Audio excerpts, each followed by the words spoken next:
Yo, what's good YouTube? This is Jay from T&J. And remember, two things to look out for in this game is one, who's going to be the guys that show up who we don't expect to. So keep an eye out for maybe those freshmen that show up or those seniors that are buried on the depth chart who might show up in this game. So let's just look at the competitions really quick. So Zach DeLuca is going to be leading the second team offense. Right now we got Donnie Wolf leading our first team offense. So right now he's first on the depth chart, so he's going to be with that first team. Carrington will also get in. I believe I'm going to put him in with our first teamers, so we'll see what he has with the starters. At the running back position, Jared Ingram, the power back, is going to be on the second team offense. That's going to be the white squad, and Glenn Hall is going to be with the blue squad. That's going to be the first team offense. At receivers, we kind of split it up both ways, so no particular order. Rogers is the only one that's going to be with the first team. We already know what he's going to be. He's going to be our best receiver.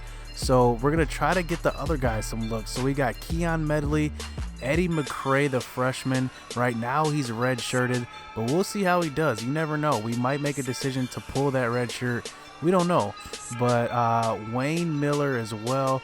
Look out for him. Just look out for our slot guy. Who's going to be our slot guy? Because if we keep McCray red-shirted, who's going to be in the slot? Is it going to be Dwayne Elliott? Is it going to be Miller? Is it going to be Stanford? Is it going to be any of these guys? Any of these guys can make a good impression on the coaching staff, and especially on defense. We want to see who's going to be. We're running a 3-4. So who's going to be those linebackers, those four linebackers that we're going to have on the field? Ali Christian's pretty much a shoe-in to start at left outside, at least at one of the linebacker positions. But right now, left outside. But who's going to be those two middle linebackers? Is it going to be Hale that's going to be the number one backer in the middle, or is it going to be Wiley? Wiley can make an impression. He's a redshirt freshman. Remember, he could possibly jump Hale. I mean, there's no set depth chart going into this game. And then Ramsauer. Can Ramsauer do a good job on defense as well? And I mean, cornerback is kind of a toss-up as well. I mean, can Carter and Macklin show enough? I mean, Macklin's going to be that red shirt that maybe he doesn't need that red shirt status. Maybe he can play. And remember, we do want to save him, but if he turns out to be as good as what we think he is, I mean, maybe we don't need to red shirt him. So we'll see going into this game. We obviously want to see about these guys as well. Who's just going to touch the field at all? I mean, because right now they're all 50s overalls. So let's just get into this game, man. It's the blue versus white game, spring game. Let's just see who's going to show up, who's not, who's going to show that the moment is too big for them. So let's hop into it. Let's go. So we are now here at the State Fairgrounds. So this is where Marquette's going to play their home games, seating about 50,000 people in the seats here to see the resurrection of the football program. So kicking it off is Noah Carter getting the kickoff to start the game, and he's going to take it past the 50-yard line. And there's a little bit of a competition for kick returner as well. We don't know who's going to be the kick returner, but Noah Carter is off to a good start. So Hall is going to get the handoff and get an open lane on the second carry of the game. Glenn Hall runs it in. I mean, that was literally two plays. Glenn Hall had an open lane. That was great run blocking by Marquette, and that's a good sign because we need to make sure our O-line is going to show up week in and week out, because we have a pretty weak offensive line, pretty weak all around. I mean, we just got to show up every week because we got to bring our best. We know we're undermanned. We know that these teams are going to be better than us, so that's a good sign. So DeLuca is leading the second team offense out onto the field, and this time he's finding Eddie McCray, the freshman. And like I said before the video, we don't know who's going to show up.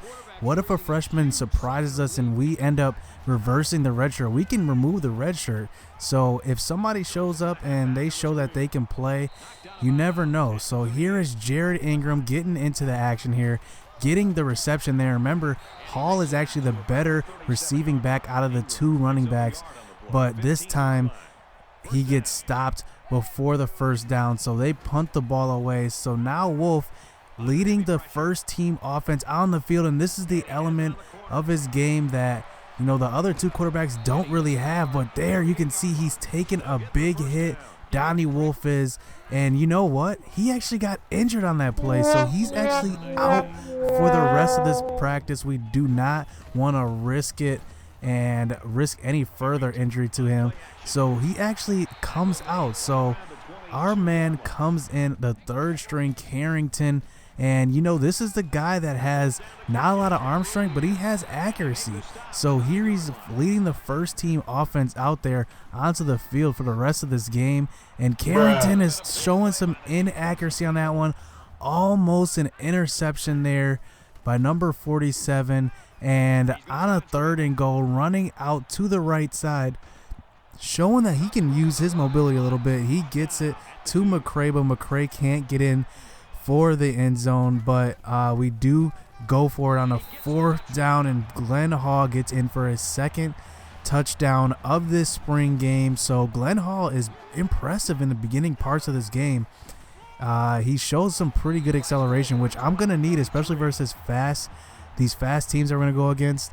And here is DeLuca back onto the field, but on the next play, a 3rd and 4, he attempts to throw to his receiver deep, McCray, and you know who, Trey Frederick. He's going to be all over the field, and this is the other guy that's actually going to be competing for the kickoff spot because he's athletic, man. He's just all over the field. But look what happens on the next play. Carrington throws deep over the middle, and that one's almost going to be picked. It's going to almost be the same exact play. So what do? We give the ball to Glenn Hall, moving the ball up the field, and on a 3rd and 4, getting the ball to our tight end, Cantrell, finally getting him involved in this game. We need to just show that we can throw to all depths of the field, and Stanford, he's a guy competing for a slot receiver spot, and Ken Carrington is showing his accuracy. Even on that throw, it was dropped by the receiver there. He showed that he can make those tight window throws. He can throw on the run, and here he's throwing on a 4th down, Ken Carrington, and our backup tight end cannot hold on to the ball that time, and that was in his hands. He should have had that one. That one's not on Carrington. So DeLuca does take over with the 2nd team offense, dropping back to pass inside the red zone now on a 1st and 10, this time finding Stanford. Stanford is making an impression here on the coaching staff, playing from the slot. But on the next play, DeLuca gets sacked, and this time it's by Willie Evans, who's kind of, like I said, one of those guys that's buried on the linebacker depth chart. But DeLuca throws to the back of the end zone. That should have been inbounds. He threw it, led the receiver a little bit too much, so that's going to be out of bounds. They do settle for the field goal. And on the ensuing drive, McCray is getting open. McCray is just showing that he is maybe better than what we thought. We thought that, you know, he would be a guy that we can redshirt and, you know, it wouldn't really matter. But he's showing up in this game, and Carrington is showing some early signs of chemistry with him. So that might be a guy that we could unredshirt. We don't know. We'll see though. But Hall on the next play, 4th and 3 right before half. He gets stuffed, and the offensive coordinator does not like that one. Hall should have got in for the 1st down. So now we switch teams. We're controlling the white team on this one. And DeLuca, I'm going to try to play with him. I'm going to see how he is. But on a 4th and 4, look at how inaccurate that throw is. That was an easy 1st down. He overthrows it. Then that's one thing that we're not going to tolerate, because we know we're bad team. We had to throw with accuracy. And speaking of accuracy, Carrington is throwing deep, this time to Keon Medley. I can't tell if that was just an accurate throw or that was bad coverage on that one, but Carrington nonetheless puts it in there, and the defender cannot get to that one, and Keon Medley gets in for the touchdown in this spring game. So here is DeLuca bringing the second team offense back out onto the field. And McCray, he keeps switching jerseys, man. He's on both teams. He's getting in for the reception. I want to get a good look at McCray because he might be a guy that we can use. And I don't know. I mean, he's good, and he's showing an impression on the coordinators right now. But we really want to just see what these running backs have at this point. Who's going to be the starter? We're going to give the ball to Jared Ingram on a couple of stretch plays, and he's breaking a tackle. You can see his momentum's going forward as he's getting tackled. Something that Hall really doesn't do. He doesn't do too much of. He doesn't have that much power. He's an elusive back. He can hit the holes. He has great acceleration. But DeLuca, as you can see, is finding the tight end open in the corner of the end zone, and I like what I saw from DeLuca on that drive. He shows that he can run the play action, but I'm so impressed with Carrington at this point. And Hall, look at Hall. He's trying to make an impression on the running back competition, and he's breaking a couple tackles, showing that he's not just that third down elusive back. He can possibly be a bell cow. But a couple of plays, if you pay attention, Concepcion, the fullback, he's a guy that's actually no competition with him. He's the set fullback, and he's showing that he can possibly get the ball on some of these plays. But on a couple of plays later, McCray is getting open, and Ken Carrington, he's just showing I'm telling you, this chemistry looks strong with the receiver there, McCray. So I don't know, Carrington to McCray, that might be a combination that might need to be used. And I'm not going to take it for granted. If it's worth it, then I'll unredshirt him. But here, DeLuca is trying a little too much, but look who's there for the interception. Frederick. He's going to be all over the field, and he's the one bright spot I've been noticing on defense. We can trust him. If balls are thrown deep, it looks like he's going to be making plays on them. And one thing about this dynasty that I'm going to do differently from the last one, I'm going to make it even more challenging. I'm going to player lock onto a player. I'm not going to switch onto any of my guys on defense. I'm going to control one guy the whole play, and I'm not going to switch on. I'm not going to put that human element into it. I'm going to let the ratings do what they do and let the computer control so that I can get a true feel of how good these players are.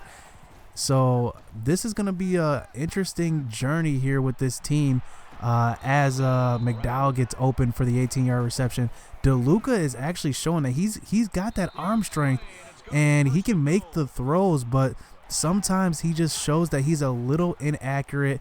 But DeLuca does show up here towards the end of the game, getting the ball to his receiver here, and he's going to throw 2 touchdowns on this game, 2 interceptions, 1 really bad interception.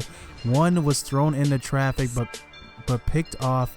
So, I mean, look at the stats. I mean, DeLuca had a decent game. He threw for 155, 2 touchdowns, 2 interceptions. Ingram showed that he had 30 yards after contact, 2 broken tackles, showing that power. And McCray on both sides. He played both teams. He had a pretty good game, and I liked what I saw from him. I liked what I saw from McDowell. On the defensive side, I really liked what I saw from Wiley. He was getting after the ball. Remember, he is a freshman, so he might be somebody that we can keep for all 4 years. But Trey Frederick, definitely the bright spot on the defense. He was making noise all game. And McCray, I mean, like I said, he played both sides. He had a good game. I mean, he's impressive. So I don't know who's going to win this quarterback competition, but I think Carrington looked the best out of everybody. Wolf wasn't given the proper go. He got hurt, but I mean, hey, if you can't stay healthy, we've seen this before. If you can't stay healthy, you're more of a detriment to our team than anything. So hit subscribe, hit that like button. I don't know who should be the starting running back. Should it be the power back in Ingram, or should we go with the elusive guy? We don't know, but tune in, find out, and we'll see. I mean, this game definitely opened some eyes, definitely give us some insight on who's good, who's not, and let's just see, man. Pay attention, because our first game is coming up soon, so let's go.